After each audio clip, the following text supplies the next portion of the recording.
তুমি কি ভাবছো আমি কষ্ট পাচ্ছি? এই যে তুমি ফোন করো না, মেসেজ করো না, কি ভাবছো আমি তোমার জন্য অপেক্ষা করে বসে থাকি? একদমই না।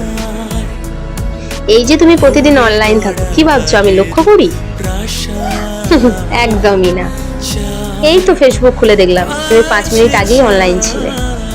কি ভাবছো এটা দেখে আমি কষ্ট পাচ্ছি?